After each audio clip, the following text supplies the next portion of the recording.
ایک نوجوان ایک عورت کی محبت میں مبتلا ہو گیا۔ وہ عورت کسی قافلے کے ساتھ باہر سفر پر روانہ ہو گئی۔ نوجوان کو جب یہ معلوم ہوا وہ بھی قافلے کے ساتھ چل پڑا۔ جب قافلہ جنگل میں پہنچا تو رات ہو گئی۔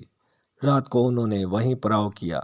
جب سب سو گئے تو وہ نوجوان چپکے سے اس عورت کے پاس پہنچا اور کہنے لگا، میں تجھ سے بے انتہا محبت کرتا ہوں اور اسی لیے قافلے کے ساتھ آ رہا ہوں۔ عورت بولی، جا کر دیکھو کوئی جاگ تو نہیں رہا۔ نوجوان نے فرط مسرت سے سارے قافلے کا چکر لگایا اور واپس آ کر کہنے لگا، سب لوگ غافل پڑے سو رہے ہیں۔ عورت نے پوچھا، اللہ تعالیٰ عز و جل کے بارے میں تیرا کیا خیال ہے؟ کیا وہ بھی سو رہا ہے؟ نوجوان بولا، اللہ تو نہ کبھی سوتا ہے اور نہ اس کو کبھی اونگ آتی ہے۔ تب عورت بولی، لوگ سو گئے تو کیا ہوا؟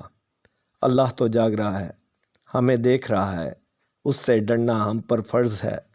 نوجوان نے جو ہی یہ بات سنی خوف الہی سے لرز گیا اور برے ارادے سے تائب ہوا اور اپنے گھر واپس چلا گیا۔ کہتے ہیں کہ جب وہ شخص مرا تو کسی نے اس کو خواب میں دیکھا اور دیکھ کر پوچھا، سناؤ کیا گزری؟